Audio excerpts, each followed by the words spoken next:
오늘 또 우리는 하나님의 말씀에 대한 기대가 우리에게 있습니다.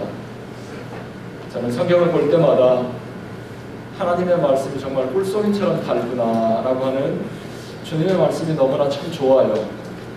특별히 우리는 요즘에 히브리서를 묵상하고 있습니다. 히브리서를 통해 주시는 말씀이 여러분의 심장에 박히고 여러분의 일생에 정말 지침이 되는 그런 말씀들이 되기를 바랍니다. 오늘 우리에게 주시는 말씀은 히브리서 9장 11절로 15절 말씀, 우리 같이 한 목소리로 5절인데요. 같이 한 목소리로 계속 읽겠습니다. 그리스도께서는 장래 좋은 일의 대제사장으로 오사 손으로 짓지 아니하는 것 곧 이 창조에 속하지 아니한 더 크고 온전한 장막으로 말미암아 염소와 송아지의 피로 하지 아니하고 오직 자기의 피로 영원한 속죄를 이루사 단번에 성소에 들어가셨느니라. 염소와 황소의 피와 윗 암송아지의 죄를 부정한 자에게 뿌려 그 육체를 정결하게 하여 거룩하게 하거든 하물며 영원하신 성령으로 말미암아 흠없는 자기를 하나님께 드린 그리스도의 피가 어찌 너희 양심을 죽은 행실에서 깨끗하게 하고 살아계신 하나님을 섬기게 하지 못하겠느냐. 이로 말미암아 그는 새 언약의 중보자시니 이는 첫 언약 때에 범한 죄에서 속량하려고 죽으사 부르심을 입은 자로 하여금 영원한 기업의 약속을 얻게 하려 하심이라. 아멘. 히브리서는 구약 성경에 스토리가 있는 책이 아니라 다소 딱딱한 면이 없지 않아 있습니다. 그럼에도 불구하고 히브리서의 심오함은 놀랍습니다. 성경에서 저는 히브리서를 묵상하며 성경에서 차지하고 있는 히브리서의 중요함을 다시 한번 지난 주간에 생각하게 되었습니다. 히브리서는 구약과 신약의 관계, 또 옛 언약과 구약 성경을 옛 언약이라 하죠. 옛 언약과 새 언약과의 관계, 그 다음에 구약과 신약에서 예수님이 이루신 일, 그 다음에 예수님의 역할에 대하여 아마 저는 히브리서만큼 더 명쾌하게 그렇게 우리에게 설명하고 있는 책이 또 있을까 할 만큼 히브리서는 우리에게 하나님의 말씀의 깊이를 명쾌하게 잘 설명하고 있는 책이었습니다. 저는 히브리서는 정말 보석 같은 책이구나. 만약에 히브리서가 성경에서 없었더라면 우리는 굉장히 어떻게 되었을까라고 생각할 만큼 히브리서의 중요성을 지난 한 주간 동안 더욱이 생각하게 되었습니다. 지난 주간에 우리가 묵상했던 히브리서는 6장 후반부부터 이제 9장, 그 다음에 이번 주는 또 10장 이렇게 이어지는데 히브리서의 핵심 주제를 다루고 있습니다. 히브리서는 13장으로 구성되어 있습니다. 13장 중에서 히브리서의 주제는 대제사장, 예수님은 우리의 대제사장이다. 그런데 예수님이 우리의 영원한 대제사장 되심을 바로 지난 주간에 우리가 묵상했던 그 부분에서 히브리서는 분명하게 구체적으로 그리고 명쾌하게 우리에게 설명하고 있었습니다. 성경에서 예수님을 히브리서의 주제가 예수님을 대제사장이다 이렇게 선언하고 있는데 대제사장, 제사장이라는 말을 예수님이 처음 쓰셨던 것은 아닙니다. 성경에 보면 제사장이라는 말이 처음 등장한 것은 창세기 14장에서 멜기세덱, 아브라함이 자기 조카 롯을 구원하고 전쟁에서 포로로 잡혀갔던 조카 롯을 구출하고 전리품을 가지고 오면서 전리품의 10분의 1을 바로 제사장인 멜기세덱에게 드렸습니다. 그리고 멜기세덱은 아브라함을 축복했죠.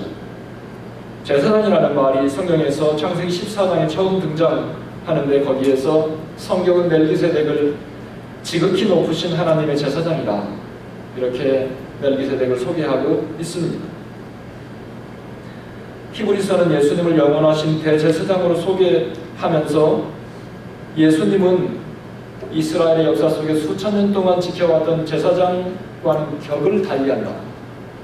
그러니까 레위 족속의 후손으로서 제사장의 일을 맡고 있었던 제사장들과 격을 달리하는 예수님의 제사장직은 바로 멜기세덱으로부터 왔다.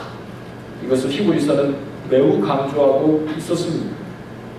히브리서의 핵심 주제인 대제사장과 그 역할, 이것에 대하여 우리가 히브리서를 묵상하면서 한 번 정도는 설교 시간에 같이 나눠야 되겠죠.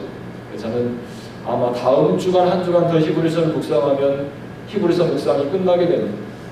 그러므로 오늘은 예수님께서 성경에서 영원한 대제사장으로 오셨는데 대제사장과 그 역할에 대하여 오늘은 같이 생각해 보려고 합니다. 제가 말씀드린 대로 제사장이라는 말은 예수님께서 처음 만든 말은 아닙니다. 제사장이라는 말은 이스라엘의 역사와 함께했던 이스라엘의 역사 속에 매우 중요한 직책입니다. 이스라엘의 제사장들은 말 그대로 제사를 집행하는 사람입니다.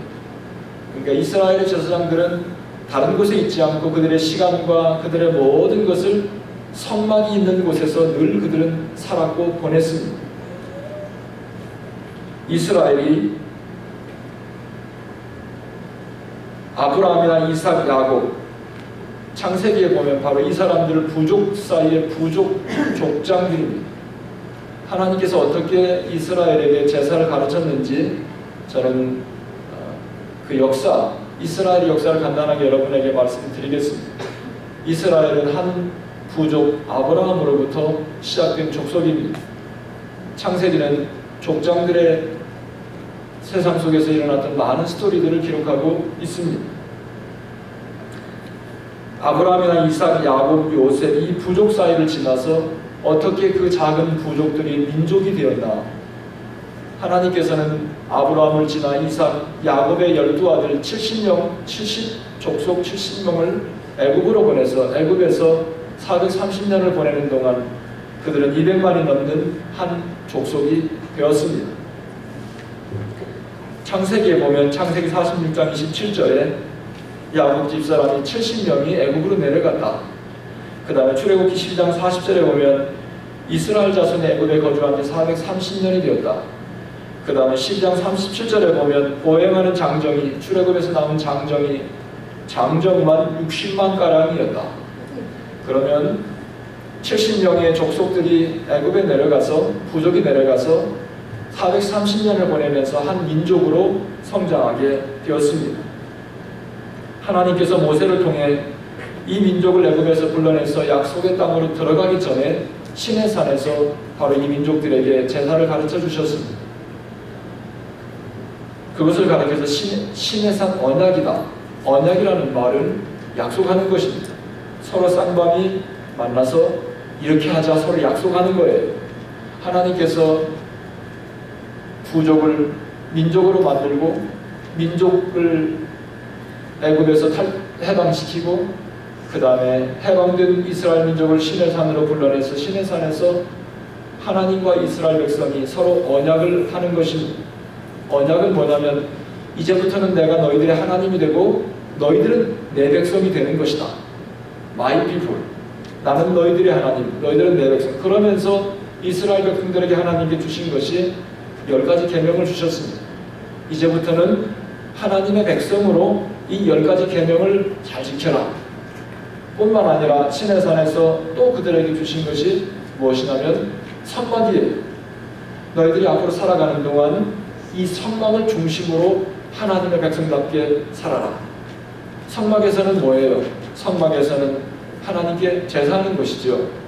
하나님께 제사하며 그들은 살아계신 하나님을 거기서 경험하고 하나님께서 이스라엘 백성과 어디를 가든지 함께 동행함을 성막을 바라보며 그들은 늘 느꼈습니다. 하나님께서 10가지 계명을 주셨고 성막을 주셨고 성막에서 하는 매뉴얼, 제사의 매뉴얼, 레위기를 시내산에서 주셨습니다. 제가 성막에 관련해서 몇 가지 그림을 여러분에게 준비했습니다. 첫 번째 그림을 보면 성막 밖에서 그들이 뭘 하는지 그림을 보면 알 수 있죠. 두 번째 그림도 성막 밖에서 하는 장면들입니다. 성막은 제사하는 곳이에요. 제사장들이 그런 일들을 합니다. 그리고 성막을 중심으로 그들이 야영할 때 계속 행진하는 게 아니라 행진하다가 행군하다가 또 다시 저녁이 되면 텐트를 치고 성막을 중심으로 사방으로 세 지파씩 사방에 12지파가 선막을 중심으로 야영을 하는 것을 볼 수 있습니다. 또 그 다음에 나와 있는 네 번째 사진은 선막 안에 있는 그 선막 지성소와 성소와 지성소의 도면을 우리는 볼 수 있습니다.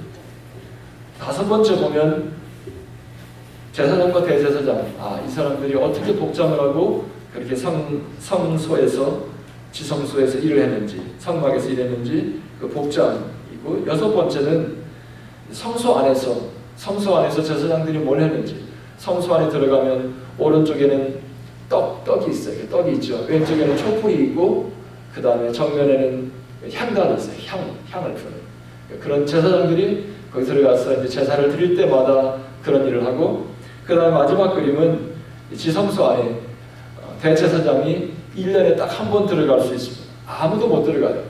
대제사장이 1년에 한 번 들어가는 지성소에서 이렇게 법궤 앞에서 대제사장이 앉아서 하나님 앞에 예배드리는 장면이 있습니다. 이 성막은 하나님께서 시내산에서 하나님의 백성들에게 성막을 주셨는데요. 이 성막을 중심으로 너희들은 늘 행진하고, 성막을 중심으로 야영하고, 성막을 통해서 하나님을 경험하고, 성막을 통해서 그들은 하나님 앞에 나아가는, 하나님 앞에 제사 드리는 곳이 바로 이 성막이었습니다. 성막에서 성막을 섬기는 제사장들은 12족속 가운데서 레위 족속들이 성막에서 제사 집행하는 일을 맡아서 했습니다. 이스라엘 역사 가운데서 오래전부터 제사가 있었어요. 창세기에 보면 아담과 이브의 아들이 처음에 제사한 기록이 있죠. 그 다음에 또 내려오면 아브라함이 하나님 앞에 제사한 기록이 있어요. 그리고 또 멜기세덱도 아브라함 때 멜기세덱이 제사장으로 있었죠. 그런데 하나님께서 이스라엘에게 제사의 제도를 본격적으로 체계적으로 주셨던 때는 시내산에서 이스라엘과 계약을 맺으며 레위기를 주시고 성막을 주시고 거기서 제사장을 세우고 이런 여러 가지를 하면서 이스라엘 백성들에게 본격적으로 하나님의 백성으로서 하나님 앞에 제사를 드릴 수 있도록 모든 것들을 제도하고 언약을 맺었던 것이 바로 시내산에서 이스라엘과 맺었던 것입니다. 그러면 모세는 주전 1500년 전 사람이에요. 모세 시대의 시내산에서 1500년 전부터 하나님 앞에 성막에서 제사를 드렸어요. 제사를 드릴 때마다 얼마나 많은 염소와 양들이 죽었어요.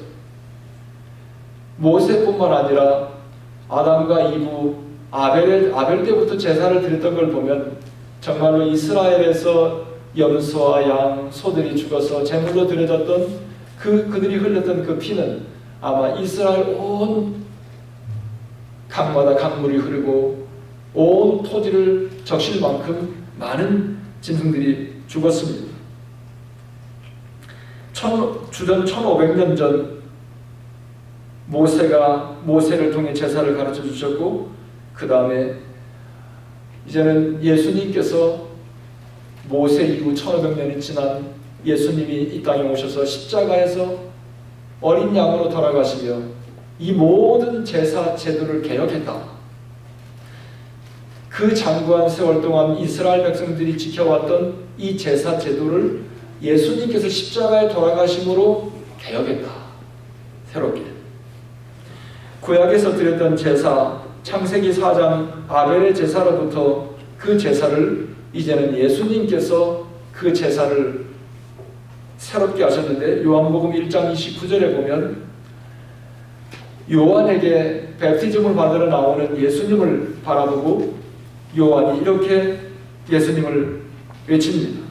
요한이 예수께서 자기에게 나오시는 보고 이르되, 그 다음에 같이 읽어요. 시작. 보라, 세상 죄를 지고 가는 하나님의 어린 양이로다.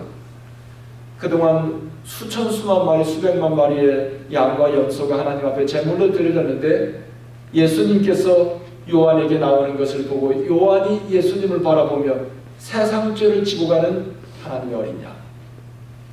예수님이 어린 양이에요. 히브리서는 우리에게 두 가지를 분명하게 말하고 있습니다.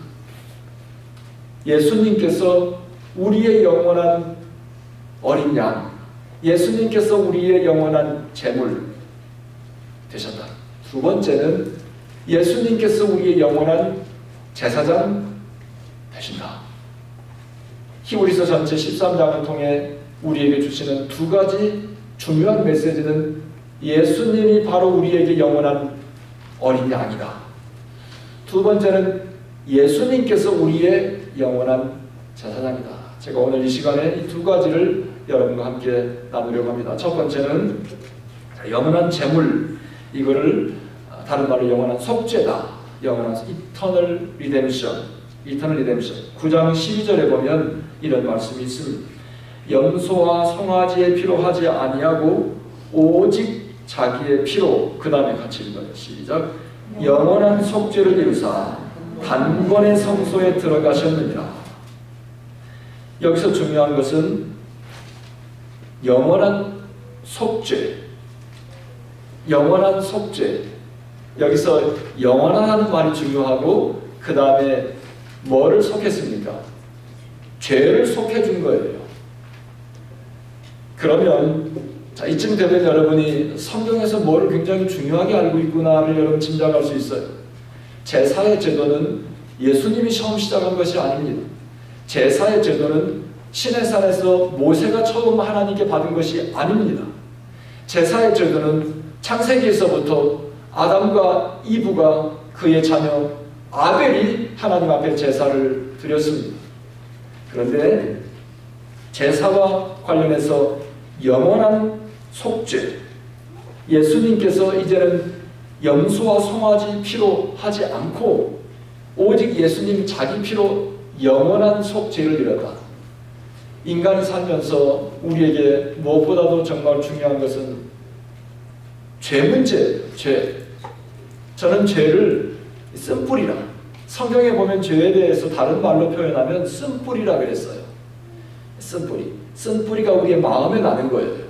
죄가 우리 마음에 침투해서 죄가 내 마음에 뿌리를 내리기 시작하는 것을 성경은 쓴뿌리가 났다. 죄는 독소라. 죄가 내 영혼에, 내 마음속에 들어오면 죄는 독이 있어요. 여러분, 독을 마시면 사람이 죽어요. 죄는 내 몸에 먼저 침투하지 않고 내 영혼의 죄가 침투해서 그 독을, 쓴뿌리를 내리기 시작해요. 그러면 내 영혼을 갉아먹고 나아가서 내 육체도 나중에는 무너지게 되어 있는 거예요. 사람이 육신이 무너지기 전에 반드시 그 영혼이 죄의 독을 갖게 되고 독으로 인해서 그의 영혼이 죽고 그 다음에 그의 육신이 결국은 나중에 무너지는 거예요. 하나님께서 죄로부터 해방하는 것, 우리가 운명처럼 사람이 태어나면 죽을 때까지 죄 누가 가르쳐주지 않아도 어린아이들이요, 부모가 죄 가르쳐주지 않아요. 거짓말 가르쳐주지 않아요. 그래도 태어나면서 자라가면서 본능적으로 자기 보호 본능이 있어요. 사람은. 그걸 가르쳐주지 않았는데도 위기가 오면 어린아이들은 거짓말을 합니다. 부모가 매를 때려도 아이들은 자라가면서 자기 보호 본능의 거짓말을 하면서 죄에 자기 영혼이 자기도 모르는 사이에 인간은 운명같이 살아가면서 죄와 더불어서 살아가게 되어 있습니다. 하나님께서는 하나님의 걸작품으로 창조한 이 세상이 죄로 인해서 파괴된 것을 알고 계셨어요. 그래서 하나님의 유일한 꿈, 하나님의 우리를 향한 하나님의 꿈은 회복이에요. 성경에서 우리에게 주시는 한 가지 단어를 딱 말하라 그러면 회복이에요.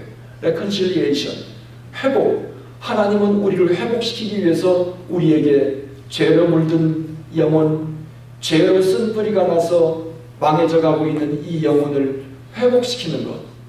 그래서 하나님께서 제사를 가르쳐 주신 거예요. 여러분, 제사는 아브라함 때부터 생긴 것도 아니에요. 아벨이 하나님 앞에 제사를 드렸던 걸 보면 아벨은 혼자 그럼 제사를 터득했을까? 아니에요. 성경에는 아벨이 제사를 어디서 배웠을까? 기록하고 있지 않습니다. 여러분, 기록하고 있지 않아도 성경 전체를 통해 읽어보면 창세기부터 요한계시록까지 어떤 스토리가 제가 지난 주간에 말씀드렸듯이 어떤 성경학자는 마치 우리가 진주 목걸이를 실로 깰 수 있듯이 창세기부터 요한계시록까지 예수 그리스도의 피가 묻어있는 이 피가 묻은 홍색 실로 성경의 스토리를 하나하나 다 깰 수 있다. 성경에는 예수 그리스도 피가 흐르고 있는데 창세기에서 아벨이 스스로 제사를 배웠을까? 창세기 3장에 보면 인간이 처음 하나님을 거역하고 아담과 이브가 하나님을 거역하고 숨었습니다. 하나님께서 너무 안타까웠어요. 그들이 피하기 전에, 숨기 전에 하나님과 얼마나 행복한 시간을 에덴 동산에서 보냈습니다. 그들의 마음속에 죄가 찾아오고 죄의 쓴뿌리가 뿌리를 내리기 시작하니 하나님을 보는 걸 두려웠어요. 피했어요. 그 하나님께서 그들을 불러내서 그들에게 해줬던 치료책으로 해줬던 게 뭐예요? 양을 잡아서 양의 가죽으로 그들의 허물을 덮어주셨어요. 그리고 나와라. 성경에 보면 인간의 허물과 죄를 덮어주는데 희생이 있었음을 우리는 창세기 3장의 그 스토리를 통해 알 수 있는 이것이 바로 양의 제사의 가장 처음 볼 수 있는 효시라. 그러면 아벨이 제사를 드리는 걸 어떻게 알았을까? 저는 하나님께서 죄로 인해서 망해져 버린 인간을 구원한 하나님의 대책, 하나님의 방법, 너희들이 이제부터 인생 살아가는 동안, 일생 살아가는 동안 죄로부터 떠날 수 없는 이 운명 같은 너희들의 삶으로부터 해방될 수 있는 이 대책, 비결책은 이것이다. 그리고 하나님께서 분명히 저는 성경에 기록되어 있지 않지만 아담과 이브에게 하나님 가르쳐 주셨을 것이다. 그리고 아담과 이브는 자기의 자녀 가인과 아벨에게도 양의 제사를 가르쳐 줬을 것이라고 저는 믿습니다. 하나님께서는 속죄의 방법, 죄를 운명같이 걸머지고 살고 있는 인간이 죄로부터 해방될 수 있는 방법을 바로 제사를 통해서 그들에게 가르쳐 주셨습니다. 여러분, 제사를 드릴 때 거기에는 짐승이 죽어야 했죠. 피가 막 난자했겠죠. 짐승을 잡아서 피를 받고 피를 뿌리고 그 다음에 각을 뜨고 파트마다 자르고 그리고 번제단에서 그걸 다 태웠어요. 여러분, 번제를 언제 드립니까? 사람이 죄를 지면 제사장 앞에 양이나 염소를 끌고 가서 기도를 해요. 사랑하는 형제가 사랑하는 자매가 죄를 지었습니다. 하나님, 이 순간에 이 형제와 이 자매의 죄가 이 양에게 다 전달되게 해주십시오. 그리고 이 양을 잡습니다. 피를 받습니다. 피를 봐요. 이 사람은 뭘 생각하겠어요? 애꿎은 이 짐승이 나 때문에 죽는 거예요. 나 때문에 피를 흘리고 결국은 이 짐승이 내 죄를 대신 짊어지고 죽어서 번제단에서 다 태워졌기 때문에 이제는 네 죄가 사함을 받았다. 하나님께서 이 연약한 인생들이 죄로부터 해방받을 수 있는 하나님의 상비책, 하나님의 대비책이 바로 양의 제사였습니다. 하나님의 피조물을 죄로부터 해방하는 것, 이것이 하나님의 꿈이었다. 회복, 죄로부터 해방, 제사, 이런 게 다 연결되죠. 하나님은 그러므로 우리에게 양의 제사를 가르쳐 주셨습니다. 우리가 살아가면서 성경에 나와 있는 제사보다도 우리에게는 제사라는 말이 더 익숙해져 있어요. 이를테면 조상 대대로 내려오는 제사를 늘 드리기 때문에 우리는 제사가 너무 익숙해요. 그래서 성경에서 말하는 하나님이 우리에게 가르쳐 주신 제사와 우리가 늘 들어왔던 제사와 혼동해요. 여러분, 우리가 드리는 제사는 귀신에게 바치는 제사예요. 우리가 아니라 우리가 알고 있는 제사, 우리가 더 많이 알고 있는 제사는 귀신이에요. 이를테면 조상 귀신에게 제사를 드리죠. 또 우리가 온갖 잡신들에게 제사 드리죠. 그 제사 드리는 건 뭐예요? 제사를 받는 그 귀신이 이걸 드시라고, 그렇죠, 귀신이 드시라고 드리고 귀신에게 바치는 것이 우리가 알고 있는, 보통 알고 있는 제사예요. 그러나 성경에서 말하는 제사는 그렇지 않습니다. 성경에서 말하는 제사는 하나님 잡수시라고 제사를 짐승을 잡아서 바치는 것이 아니라는 거예요. 더 정확하게 말하면 성경에서 가르쳐준 제사는 누굴 위해서? 나를 위해서, 너를 위해서. 성경에서 제사를 주시는 것은 무엇 때문에 가르쳐 주셨다고 했죠? 죄 때문에. 죄로 인해서 신음하고 죄로 인해서 쓴뿌리가 나서 그의 영혼이 죽어가고 있고 결국 그가 무너지는 이 안타까운 현실을 보고 하나님께서 우리에게 가르쳐 주신 것이 제사다. 고로 제사는 바로 우리를 위해서 하나님께 드리는 제사의 목적은 첫 번째로 실물 교육에 하나님은 이 교육학의 대가예요. 아무리 말로 해도 못 알아들으니까 이 죄가 용서받았다 해도 못 알아들으니까 또 죄를 지면 얼마나 죄를 진 게 무서운가 잘 몰라요. 그러므로 하나님께서 양의 제사를 통해 가르쳐 주신 실물 교육이야. 실물 교육. 뭐냐면 죄를 지은 사람은 양을 끌고 와서 내 대신 죽는 양을 보면서 죄의 결과가 얼마나 처참하다는 걸 늘 보는 거예요. 내가 죄를 지을 때마다 양이나 염소를 끌고 제사장에 가잖아요. 제사장은 똑같은 기도해요. 하나님이 형제가 또 죄를 졌습니다. 이 죄가 이 양에게 전달되게 해주십시오. 그리고 이제부터 이 죄로부터 자유롭게 해주십시오. 기도할 때마다 이 사람은 뭘 생각하겠어요? 내 죄 때문에 굳은 양이 죽었구나. 죄의 결과가 얼마나 처참하고 피를 보는 거구나. 죄 지면 피를 본다. 뭐 이렇게.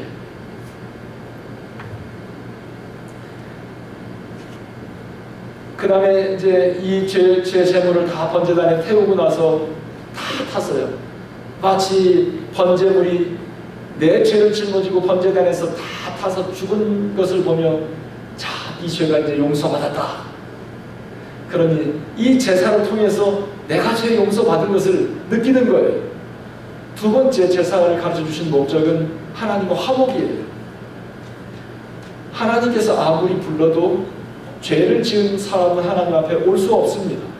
하나님께서 아무리 축복을 하시고 복을 쏟아 부어주셔도 이 죄의 쓴뿌리가 난 이 죄인은 하나님 앞에 나아가서 하나님의 은혜를 누릴 수가 없어요. 그러므로 하나님께서는 양의 제사를 통해 이제는 너와 나의 이제 교제가 화목됐다.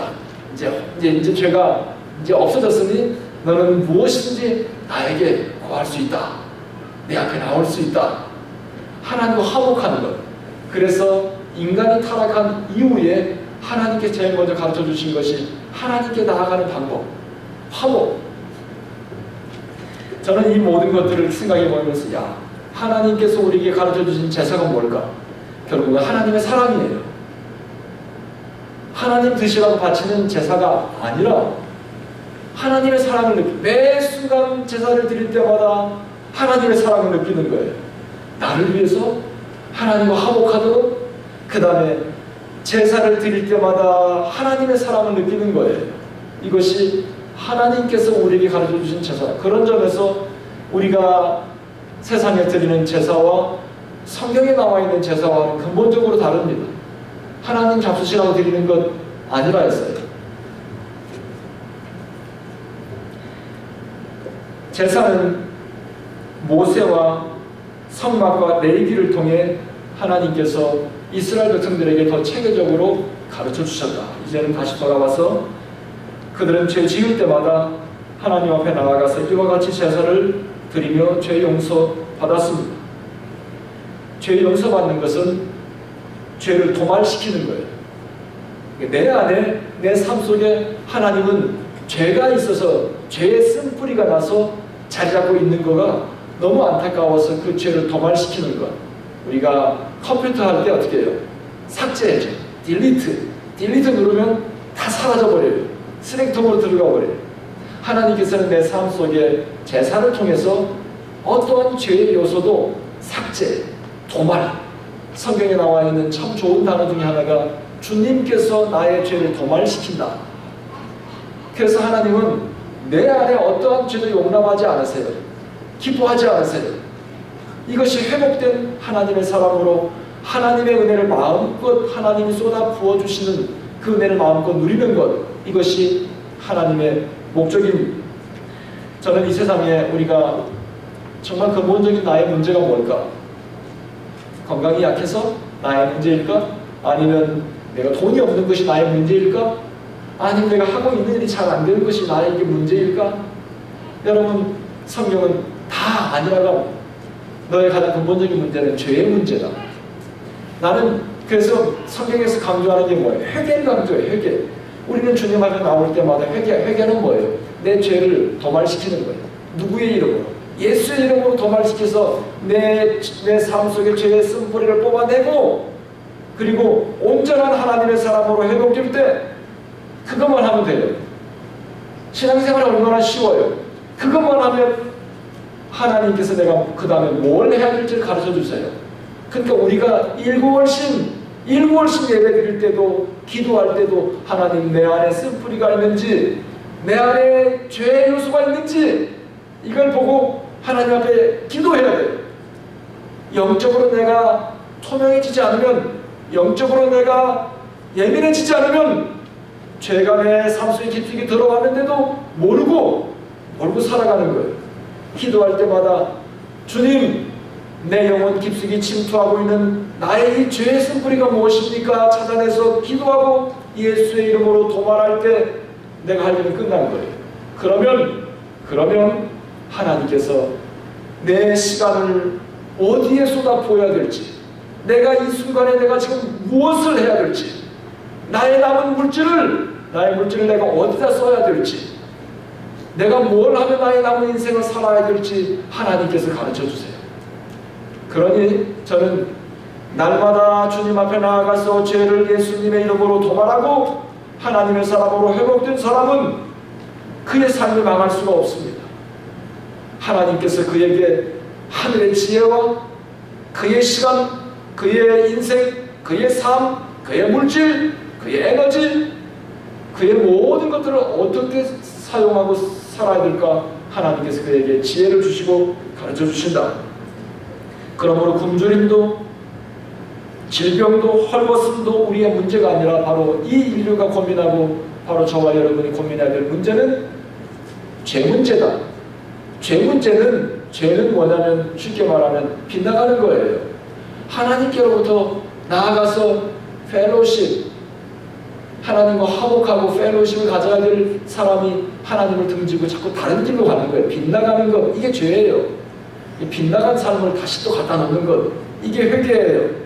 회개하고 기도하고 하나님 앞에 바로 서 있기만 하면 하나님께서 우리를 인도하십니다. 성경의 원리는 내가 앞장서는 것이 아니라 하나님께서 나보다 앞장서 가시면서 나의 길을 인도하신다. 그래서 하나님이, 우리가 목자가 아니라 하나님이 목자예요. 하나님이 목자, 예수님이 목자, 나는 양이 목자가 앞서가면서 우리를 인도하기 때문에 하나님과 투명하게, 하나님과 어떠한 죄도 방해하지 않도록 주님 앞에 늘 회개하고 나아가는 것, 제사를 통해. 히브리서 10장 4절에 보면 이는 황소와 염소의 피가 능히 죄를 없이 하지 못함이라.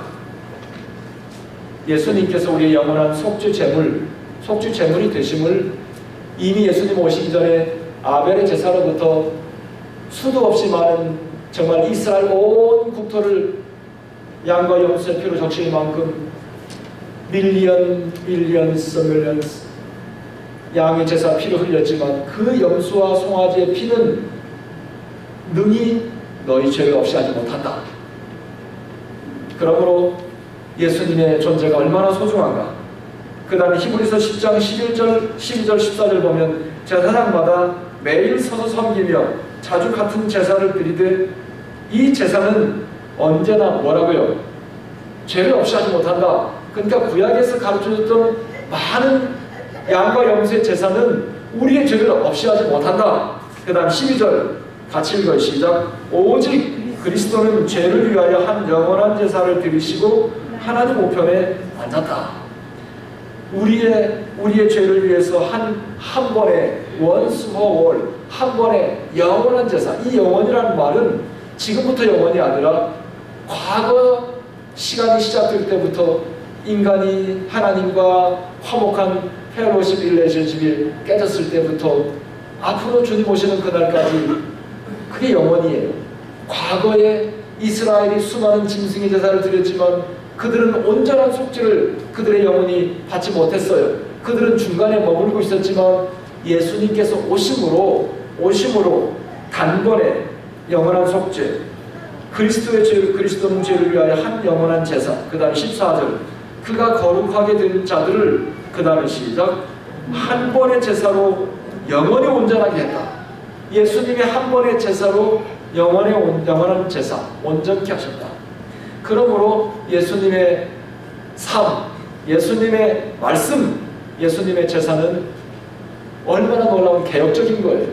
모든 것들을 한 번에 다 이루었어요. 예수님께서 십자가에서 마지막으로 하셨던 말씀이 다 이루었다.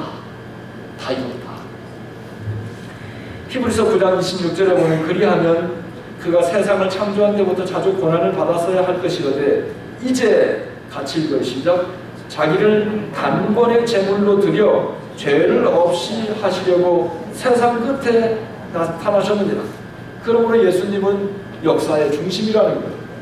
과거의 죄도, 지금의 죄도, 앞으로의 영원한 죄도 예수 그리스도의 십자가로 도말했다. 딜리트했다. 삭제했어요. 그래서 예수의 이름 붙들고 예수 안에 있으면 내 삶 속에 죄가 근접할 수 없어요. 예수 안에 살아라. 하나님 앞에 나가라. 이것은 바로 죄로부터 떠나라. 그러면 하나님께서 너의 삶에 하나님의 은혜로 너의 삶을 채우실 것이다. 예수님은 인류를 죄로부터 영원히 해방했고 예수님은 바로 나를 죄로부터 영원히 해방했습니다. 항상 기도할 때마다 제일 먼저 하나님을 찬송하고 그 다음에 내 안에 죄가 있는지, 내 삶 속에 하루 살아가는 동안 죄가 내 영혼 속에 침투했는지 우리는 살펴봐야 하는 것입니다. 두 번째는 길이 되셨다. 길이 되셨다. 아까 처음에는 예수님께서 우리의 어린 양은 속죄 제물, 영원한 속죄 제물. 두 번째 히브리서가 우리에게 주시는 메시지는 예수님은 영원한 제사장. 영원한 제사장을 더 쉽게 말하면 예수님께서 바로 그 길이 되셨다. 길은 뭐예요? 길은 우리가 어딘가로 가는 거죠. 어딘가로 가도록 만들어진 것이 길이에요. 그런데 히브리서 9장 12절에 보면 염소와 송아지 피로 하지 아니하고 오직 자기 피로 영원한 속죄를 이루사. 그 다음에 같이 읽어요. 단번에 성소에 들어가셨느니라. 단번에 성소에 들어가셨느니라. 성소에 들어가는 것은 1년에 한 번 대제사장에 들어갈 수 있는 기회가 없어요.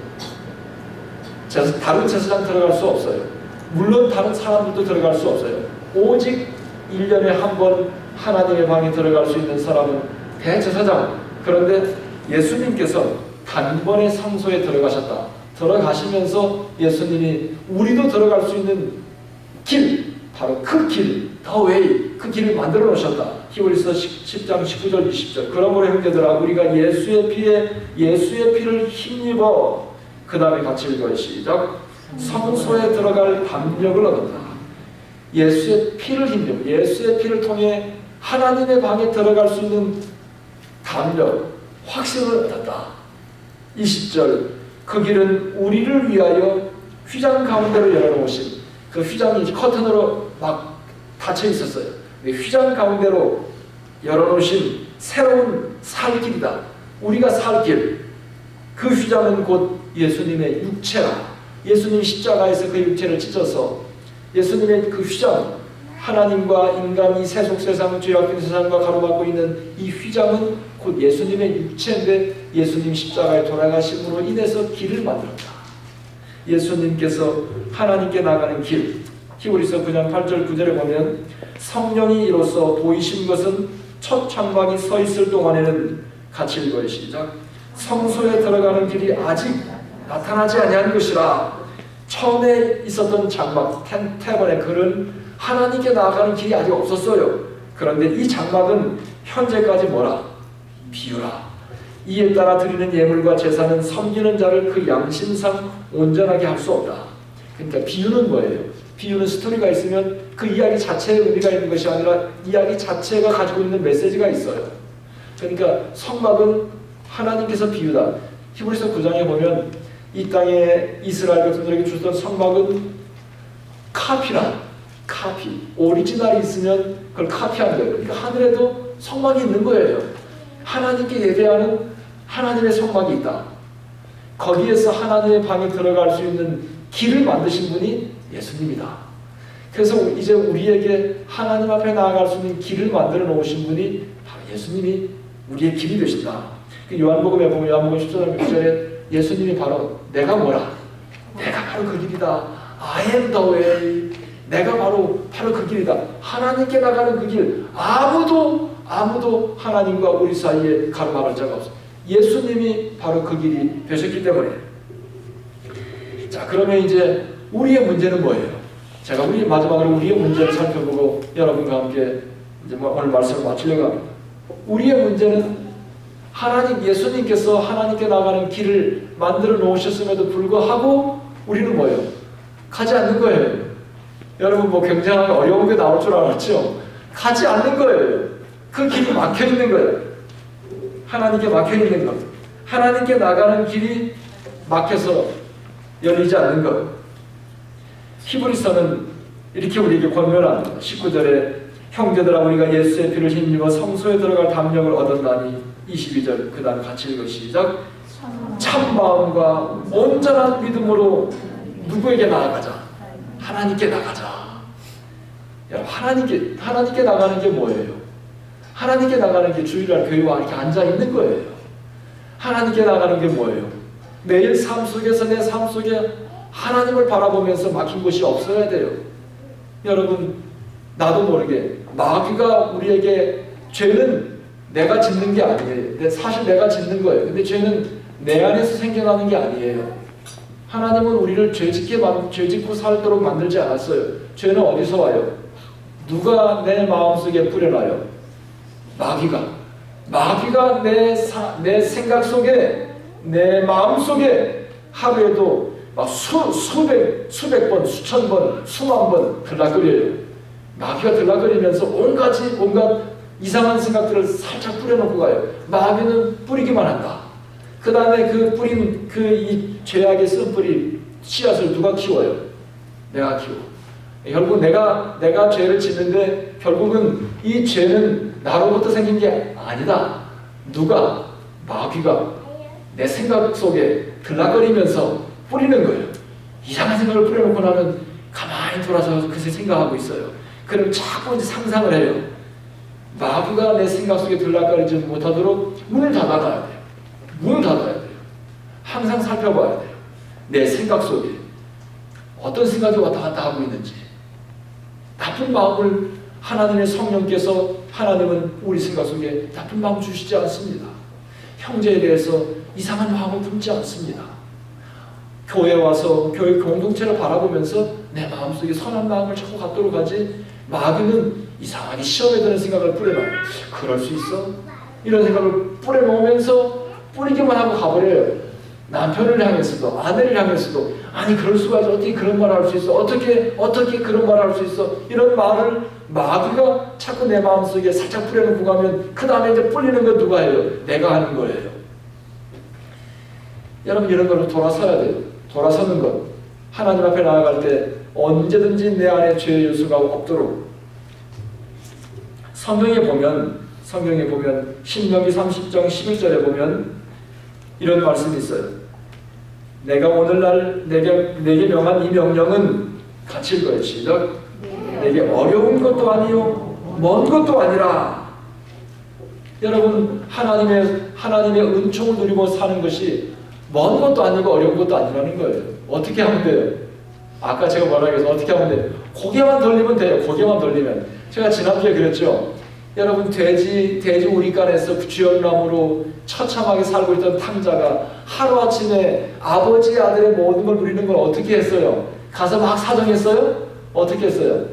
그냥 고개 돌리니까 된 거예요. 고개만 돌리니까 아버지가 뛰어나왔어요. 아버지는 축복해 주시려고 준비하고 계세요. 우리는 살면서 내가 고개를 돌리지 않는 거예요. 이게 고집이에요. 고집.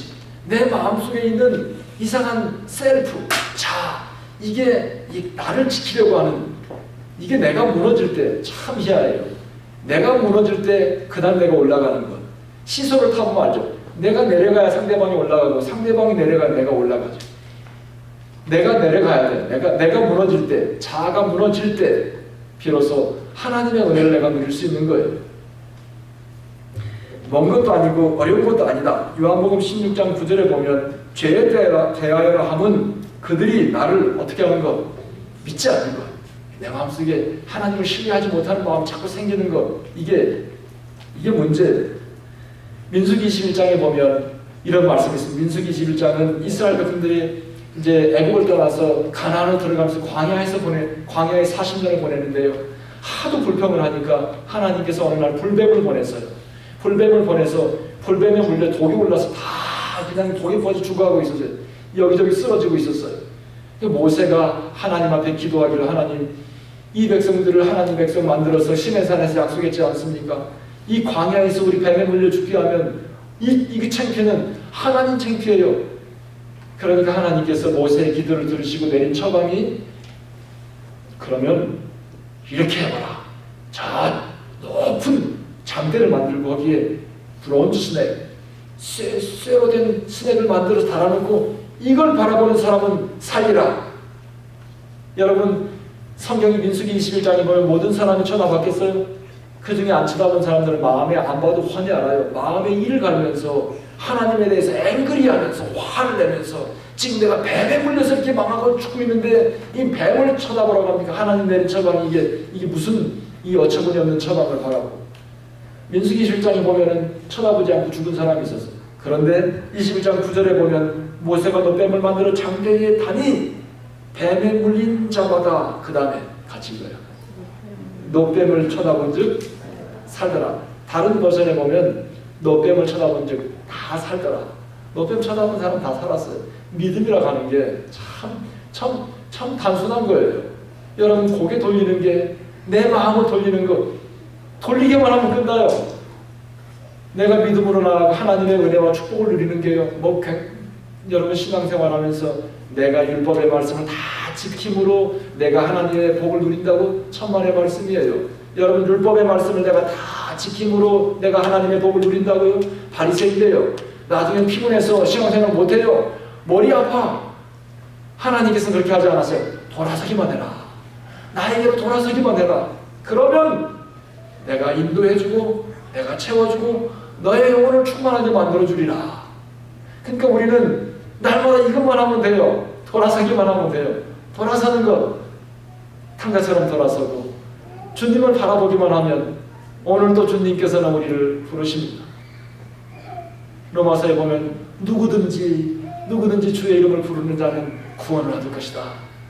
목마른 자들도 오라. 목마른 자들아 다 내게로 와서 먹고 마시라. 주님께서 오늘도 우리를 부르시는 것입니다. 사랑하는 성도 여러분, 우리의 마음을 주님 앞에 돌이킵시다. 내가 주님 앞에 고개를 돌릴 때, 내 마음을 돌릴 때, 내 죄를 예수님의 이름으로 도말해버릴 때 하나님 앞에 나아가서 하나님의 방에 들어가 하나님의 은혜와 복으로 내 삶이 회복되고 하나님의 은총을 하나님의 인도하심을 누리며 복된 삶을 사는 하나님의 귀한 성도들이 될 줄로 믿습니다. 돌아서는 것 이번 주간에 한 주간 동안 기도하면서 주님 내가 주님 돌아봤지 않습니까? 돌아서는 것 열심히 함으로 하나님의 충만해지는 여러분 되시길 바랍니다. 기도하겠습니다.